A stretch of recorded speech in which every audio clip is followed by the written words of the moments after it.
Discharge ini sebentar lagi. Nah, habis itu di-discharge. Nah, kalau udah discharge, pasien ini dipulangkan. Ya, jadi dipulangkan, di-discharge. Nanti ada checklist yang bisa dipakai, tapi dari luar ya. Jadi nanti saya sertakan aja kepada Bapak Ibu langsung. Penjelasannya sebenarnya nggak banyak. Jadi nanti saya bagikan. Cuma ini saya penting aja perlu dijelasin supaya nanti Bapak Ibu paham bahwa untuk pulangkan pasien itu jangan takut kalau ada yang namanya terpenuhi kriterianya. Nah, jadi kalau pasien itu anggaplah pasien ini misalkan admitted to ward. Nah, admitted to ward-nya itu artinya sudah dioperasi mungkin ya atau mungkin entah itu lewat IGD atau lewat kamar operasi. Dalam hal ini misalkan ya pasiennya udah dioperasi. Misalkan datang dari rumah sakit jam berapa, kemudian dilakukan pemeriksaan ulang dan di reassessment ulang, kemudian dioperasi. Ini kaitannya dengan ideal kalau ini bisa ke UGD atau juga bisa lewat untuk langsung operasi elektif ke kamar operasi. Nah, setelah di kamar operasi masuk dong ke dalam rawat inap. Nah, ini misalnya untuk rawat inapnya ya. Sekali lagi untuk rawat inap ya. Nah, di rawat inap sebenarnya juga harus sudah jelas EDD-nya apa, berapa. EDD-nya itu maksudnya tanggal pulang pasien ini kapan. Nah, habis itu jelas juga CCD-nya. CCD itu Clinical Criteria for Discharge. Jadi kriteria klinis pasien ini untuk discharge itu apa? Itu harus jelas, rawat inap. Ya, jadi siapa yang ngasih penjelasan ini? Harusnya dari DPJP. Jadi udah keluar EDD-nya tanggal berapa, CCD-nya apa aja. Nah, kadang CCD ini ada yang sudah normatif, jadi sudah lumrah dipakai. Jadi nggak perlu ditulis lagi atau kecuali ada keadaan-keadaan khusus tertentu. Nanti saya jelasin bagian dari clinical criteria for discharge ini. Ya. Nah, jadi discharge planning ini dimulai bisa dari saat admission selama tinggal di rumah sakit, sehari sebelum pulang atau pada saat hari H, pada saat kepulangan.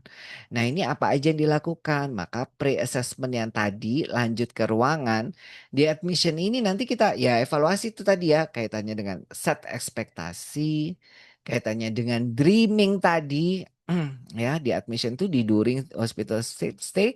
Diperhatikan dreamingnya, drinking, eating, mobilization. Nah, habis itu dicocokkan sama CCD-nya, clinical criteria for discharge. Nah, kayak gini nih contohnya yang kita bilang sebagai discharge assessment. Jadi penilaian discharge. Kalau tadi pre-assessment untuk perioperatif. Nah, kalau sudah masuk ke rawat inap, maka kita bisa sebut assessment discharge, discharge assessment. Mengevaluasi kebutuhan dan kondisi pasien mereka siap meninggalkan fasilitas. Nah, jadi discharge assessment itu terdiri dari clinical assessment, functional assessment, social assessment. Nah, jadi di clinical assessment ya Anda ngecek tanda-tanda klinisnya.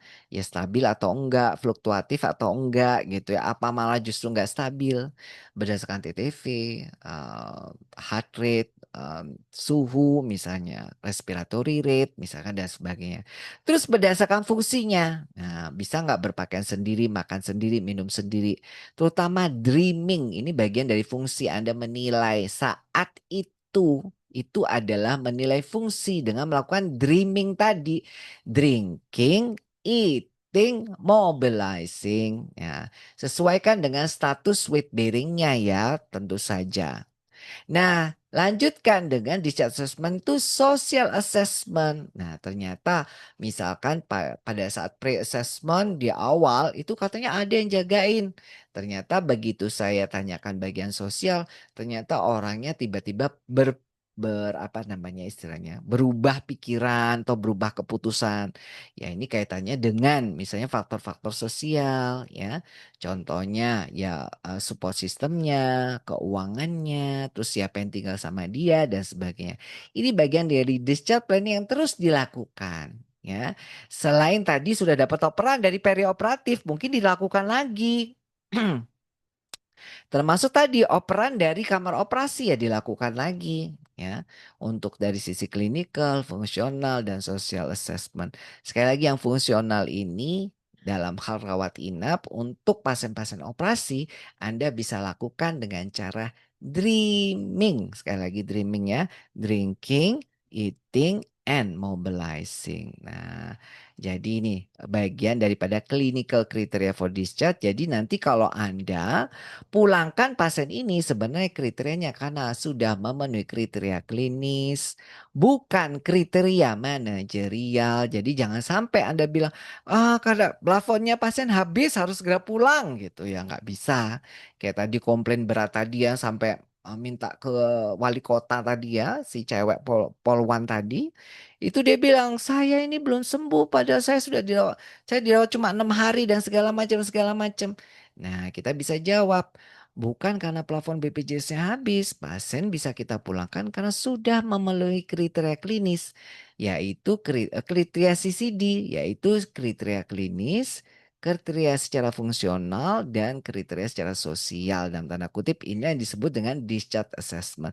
Tapi yang paling penting, ya kepulangan pasien itu karena kriteria klinis ini tadi. Nah, untuk kriteria klinis pasien-pasien yang elective surgery, nah, itu seperti apa? Nah, yang pasti pedoman kriteria pemulangan ini itu berdasarkan tinjauan literatur medis dan bukti empiris, terutama mengenai waktu untuk mencapai kestabilitas klinis. Nah, ini tergantung DPJP-nya. Tapi kadang DPJP itu dimintain susah banget. Padahal CCD itu harusnya idealnya itu berdasarkan tinjauan literatur. Contoh, dari PPK-nya misalkan stroke, misalkan. Pasien itu bisa pulang kalau stroke-nya akut dan trombolitik terapinya berhasil, mungkin 2 hari bisa pulang, misalkan begitu ya. Nah, itu karena kriteria klinis begini, begini, begini, begini, begini. Nah, itu ada panduannya. Nah, kalau sudah seperti itu tinggal ngikutin. Masalahnya di Indonesia CCD kadang nggak semuanya ada pada semua penyakit. Bahkan kok CCD, panduannya aja belum tentu ada. Nah, maka untuk kriteria pasien ini yang kayak contoh untuk elective surgery itu bisa kita kasih ya contoh. Pokoknya pasiennya nggak nyeri. Nah, atau nyerinya terkontrol dengan analgesik oral aja cukup. Kemudian pasien itu mual muntahnya terkontrol, artinya ya agak mual sih tapi masih bisa terkontrol. Jadi bisa dipulangkanlah di rumah. Pasiennya bisa mentolerir cairan oral, jadi bisa minum. Udah cukup. Pasiennya bisa bergerak dengan aman, mobilisasinya cukup. Dan frailty scale-nya itu tidak, dia dalam termasuk kategori resiko rendah ya. Bukan yang tadi ya, yang kayak rapuh banget gitu. Kemudian kondisi pasiennya stabil. Nah, jadi stabil itu ya TTV-nya bagus, RR-nya bagus, saturasinya bagus misalkan ya. Nah, kemudian tidak ada masalah akut yang belum teratasi. Nah, ini yang dimaksud dengan CCD, Critical Criteria for Discharge. Jadi kalau misalkan nanti dicocokin ya, pasien pulang. Nah, cocokin ya, misalnya pasien pulang, rawat inap cuma 2 hari. EDD-nya 2 hari dari hari H dia datang dan dioperasi. Maka untuk memastikan pasien itu bisa kita pulangkan bukan karena tanggalnya memang 2 hari, tapi karena pasien sudah memenuhi kriteria klinis. Gitu ya. Karena hari itu cuma estimasi. Ya. Jadi dok kalau gitu bagaimana ya? Kalau gitu yang alasan kita memulangkan pasien adalah alasan klinis. Hanya untuk kita bilang kok dibilang harinya itu 2 hari karena ada riwayat-riwayat sebelumnya atau juga karena ada tinjauan empiris sebelumnya sehingga kemajuan itu harusnya sudah bisa dicapai dalam waktu 2 hari. Ya apa kemajuannya? Nah dalam kemajuannya itu secara klinis, fungsional dan juga sosial ada support sistemnya ada segala macam. Dia udah bisa makan, ya, pokoknya activity daily living yang cukup ya, cukup independen dan juga secara klinis baik. Nah, dari sisi klinisnya ini sudah cukup. Kenapa sih ini jadi penting? Kadang-kadang ya DPJP-nya itu nggak visit. Nah, bisa nggak ini pasien kita pulangkan tapi yang visit dokter umum? Bisa, Bapak Ibu. Jadi bisa pulang karena Anda punya kriteria. Nanti dokter umumnya sudah terpenuhi kriteria pemulangan ini. Satu, dua, tiga, empat, lima, enam.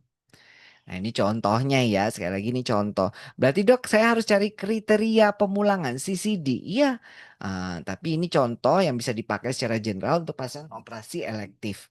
Dengan catatan ya, ini kan dari sisi klinis saja.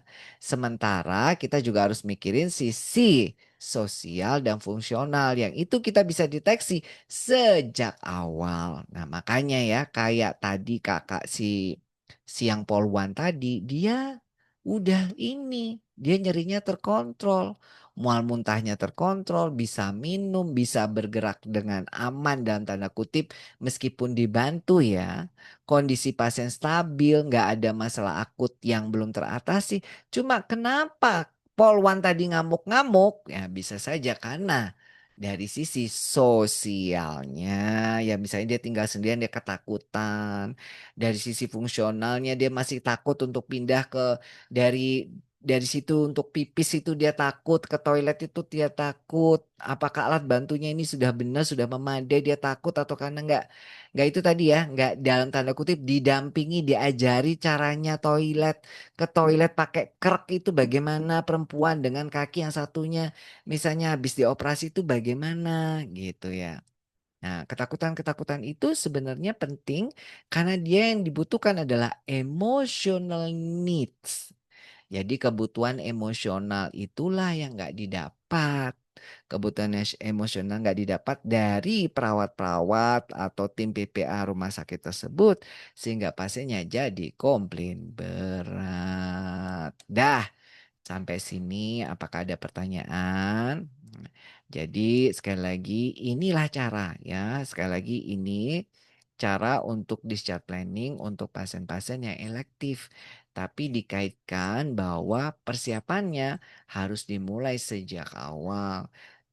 Ada 9 langkah tadi termasuk di preoperatif, kemudian di pada saat operasi dan kemudian pada saat dia dipulangkan. Nah, yang paling penting yang pada saat dipulangkan adalah pasien itu siap secara klinikalnya. Paling enggak ya siap secara klinikalnya.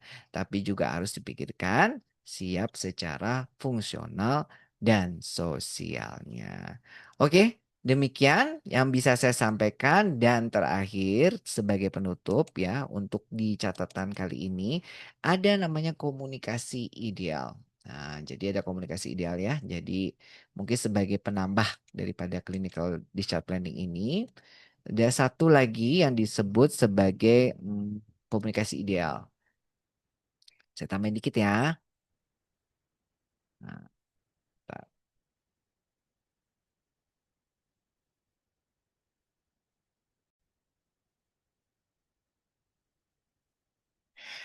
komunikasi ideal ini adalah bentuk komunikasi akhir pada saat discharge ya. Nah, ideal ini bagian daripada perencanaan strategi discharge planning. Jadi strategi ini berfokus pada keterlibatan pasien. Nah, jadi ada macam-macamnya strategi komunikasi, tapi saya lebih suka ideal ya. Ideal ini penting dan kayaknya cukup mudah kita ingat. Ada strategi-strategi yang lain. Nah, jadi kalau tadi saya sudah gambarkan kalau pasien itu udah masuk rawat inap dan discharge planning itu dimulai titiknya pada saat dia masuk, kemudian selama rawat inap, sebelum dia pulang dan pada saat hari H. Nah, komunikasi terus-menerus itulah dilakukan di level ini namanya ideal strategi. Nah, jadi pada saat discharge itu sebenarnya komunikasi mulai daripada saat masuk sampai pada saat pasien itu pulang. Nah, kenapa disebut ideal? Karena singkatan dari include, discuss, educate, assess, and listen. Nah, jadi ini bagian daripada strategi komunikasi untuk discharge planning yang lebih bagus.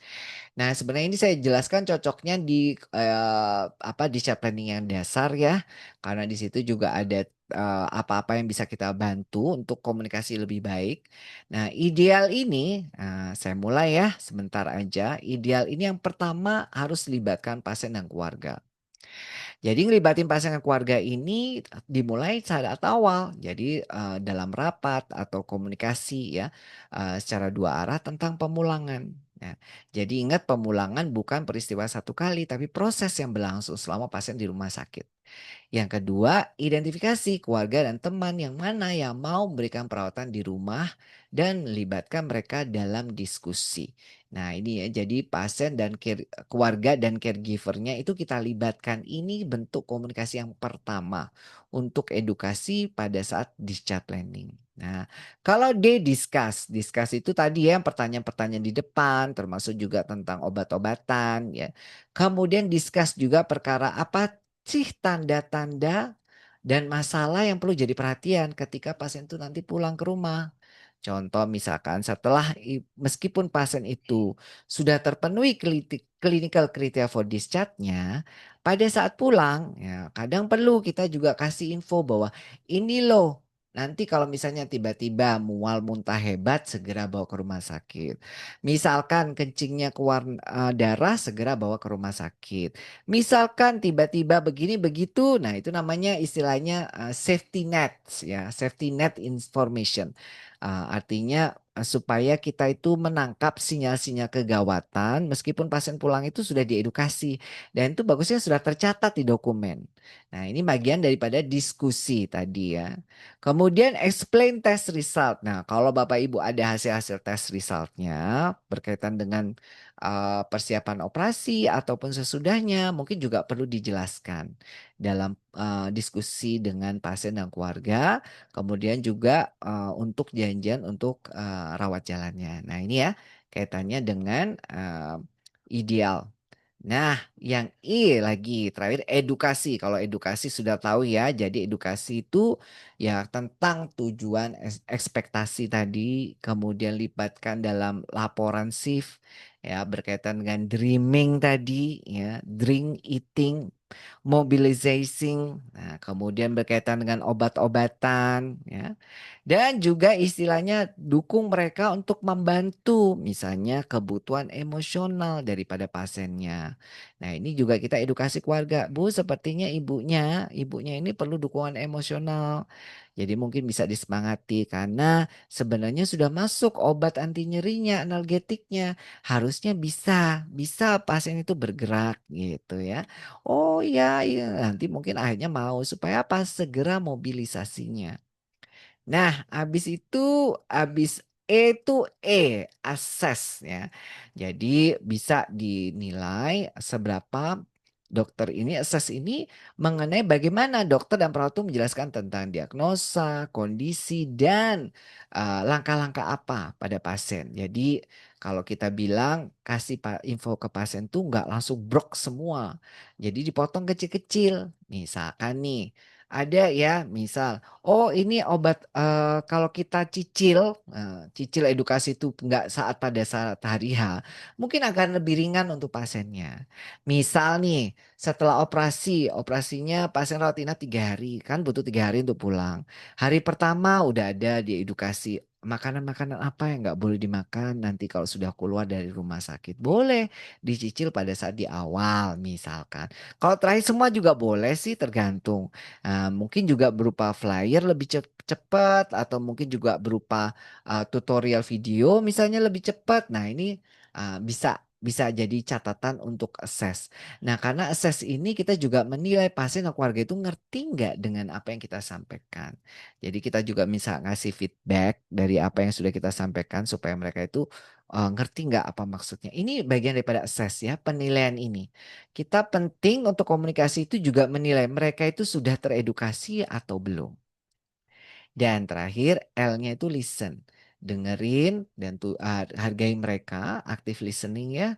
Jadi kalau perlu itu gunakan papan tulis di kamar. Nah, ini ada kalau di luar negeri itu ada rawat inapnya itu ada boardnya kecil, warna putih biasanya ya. Ada kadang setengah agak lumayan gede. Berisi tentang kadang identitas atau kondisinya pasien, termasuk juga di situ kadang rencananya dokter, termasuk juga rencana kepulangan pasiennya. Jadi ada discharge date, estimated discharge date-nya itu tertulis di papan tulis itu. Nah, keluarga pasien bisa nuliskan pertanyaan di papan itu, gitu ya. Jadi kalau misalnya dokternya kalau nanya langsung malu atau nanya ke perawatnya malu, mungkin dia lewat tulisan aja nanti pas dokternya baca atau perawatnya baca bisa sampaikan. Atau pas perawatnya lagi nggak ronde, dia teringat pertanyaan, mungkin dia tulis dulu di situ. Nah, itu contohnya ya. Jadi kalau mereka kita undang untuk kalau ada yang bertanya silakan. Nah, jadi supaya mereka nanti terlibat bahwa mereka itu dipikirkan untuk kepulangannya. Inilah konsep ideal komunikasi itu. Jadi akhirnya nanti pasiennya bisa pulang itu terbantu, bukan dalam tanda kutip pulang itu nggak bawa bekal apa-apa, nggak demikian. Nah, jangan lupa disiapkan checklist-checklist misalnya untuk persiapan pulang itu harus apa? Misal resume medis, surat kontrol, apa list obat-obatan misalkan ya. Terus hasil lab dan hasil radiologinya pasiennya supaya nggak ketinggalan. Kemudian jadwal kontrol dan segala macam ini juga bagian daripada listen itu supaya kita checklistnya tentang itu pasien keluarga itu udah siap bawa pulang dan ngerti yang dibawa pulang itu apa. Oke, nah jangan lupa untuk ideal ini ada 5 intinya ya, tadi dijelasin ulang, di rumah nanti pasien tuh ngapain, bagaimana, obat-obatannya bagaimana, kemudian tanda-tanda atau masalah yang harus diwaspadai, hasil tesnya, labnya, radiologi yang perlu dijelaskan, dan jangan lupa untuk follow up appointment. Jadi follow up untuk pasien ini kapan kontrol selanjutnya. Ya, nah kalau di luar negeri ada istilah DISCO, Discharge Coordinator. Jadi kalau di rawat inapnya itu kayak ada semacam kepala discharge gitu ya di rawat inap. Entah ini rangkap kalau di sana memang sendiri, tapi kalau di luar itu sendiri, tapi kalau di Indonesia mungkin bisa dirangkap. Dirangkap pada hari itu shift itu siapa yang discharge koordinatornya mimpin misalkan ya. Jadi dia itu mengedukasi dan dukungan pada pasien staf dalam pengembangan dan implementasi discharge. Nah, jadi dari discharge koordinator ini dia biasanya juga punya kayak semacam checklist hal-hal apa aja yang menghambat pasien itu bisa pulang sesuai dengan jam atau tanggal atau jam kepulangan yang sudah kita tulis dan kita rencanakan. Nah, jadi dia nanti koordinasi supaya nanti bisa smooth dan segera discharge sesuai dengan yang disepakati atau direncanakan ya.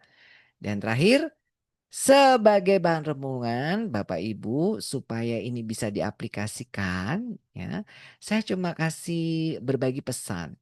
Jadi jangan remehkan kebaikan meskipun tuh terasa amat kecil. Maksudnya apa?